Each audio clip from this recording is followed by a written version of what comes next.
first contestant, Joe Jones, the Snake and the Idiot. The Snake and the Idiot, Joe Jones.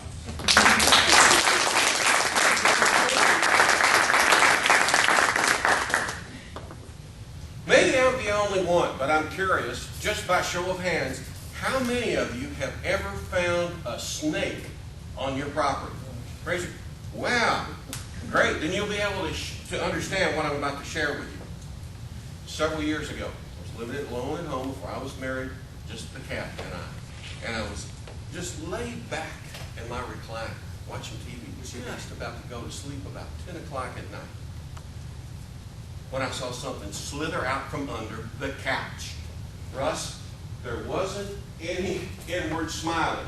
There was a lot of inward screaming. Snake in the house! I jumped up out of my recliner and I ran to the garage and I ran out there to get my shovel. And I came back in and the snake had gone under the couch, intertwined into my stereo wiring. I had thousands of dollars worth of equipment there and I was ready to jam that shovel right into the snake and kill it when a moment of logic occurred. I said, you know, if I jam the shovel into where that snake is, I'm going to tear all my wiring in. So I started thinking, how am I going to get it? I waved the shovel at the snake and it just hissed.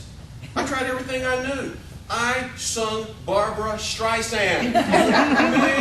Memory. That would run any living soul completely out of the house. That stuff didn't move.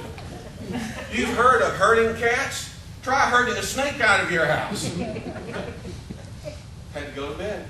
Couldn't get it out. Went to my bedroom, stuffed towels underneath the door in my bedroom.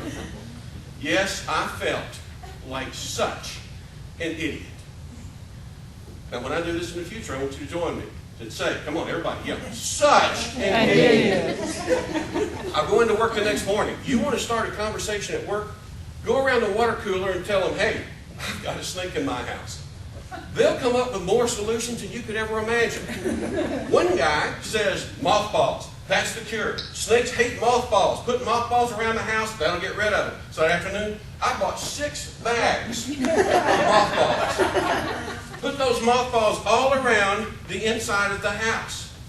And in about an hour, I don't know if it flushed the snake out, but it flushed me out. I couldn't stay in my own house that night. I had to stay with my sister. Next morning I got up, came over, picked up the mothballs, and I decided to air out the house and put an oscillating fan in the living room and went to work. And of course, when I got to work at the water cooler, they wanted to know, tell us about the snake. And I told them. I said, I did what Fred said. I put mothballs all over the inside of the house, and I don't know if I've gotten rid of the snake. That's all I got out. And everybody started laughing at me. Fred said, you're supposed to put the mothballs outside of your house to keep the snake from getting in. And again, I felt like such an idiot. Went home that afternoon.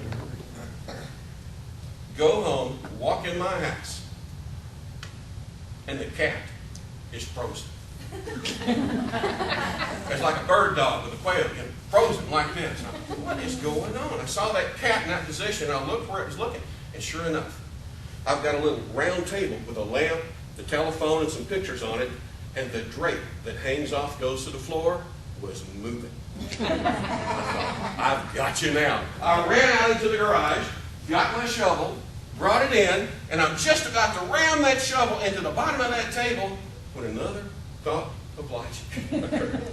If I do this, I'm going to tear this drape off. It's going to knock the lamp off, break the lamp, break my pictures, knock the telephone off, and just at that moment, my pant leg moved. Oh, I just about went through the ceiling. And then I happened to look to my right and realized, you remember the oscillating fan I put on in the morning?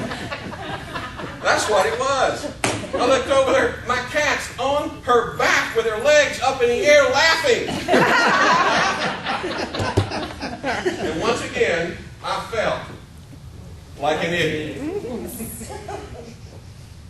They said, look at the yellow pages. I did. You know, in the yellow pages, there is a guy named Trapper Jack who will come to your home and get rid of a varmint for $3,000. $3 grand! I'm thinking, I've already got one snake in my house. What do I need another one? I had to come up with a solution. So I went back in the next day and they said, look, try calling Animal Control Services. It's probably just a black snake. I called Animal Control Services. I said, what do I do with a snake? She said, oh, don't kill it. I felt like saying easy for you to say. Don't kill it. We'll come out and get it. You will? She said, yes, but let me ask you. She said, do you have a garbage can? I said, sure I do. She said, do you have a heating pad? I said, yeah. She said, take your garbage can, place it in the room where you last saw the snake. Put the heating pad inside of the garbage can and turn it on. And the heat will attract the snake. And the next morning when you come in, you'll find the snake inside the garbage can, coiled up on the heating pad. You just take the garbage can lid, put it over the garbage can, take it out to the curb, and call us. We'll come out and pick it up. Now, this lady made sense. She had a plan. And I was excited about this plan. After everything else that I'd been through, I guarantee you, I was ready for something that would work. So I rolled up my sleeves and I baited the trap. I put that garbage can out and I put the heating pad in the middle of the garbage can and I went to bed after I stuck the towels underneath the door.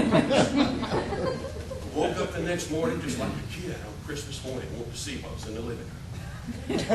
And I walked in there and looked in that garbage can, and sure enough, coiled up in the garbage can on the heating pad was the cat. Folks, that happened 10 years ago. I've been in that house 10 years and have not seen that snake, and I'll tell you, I have absolutely no idea whatever happened to it.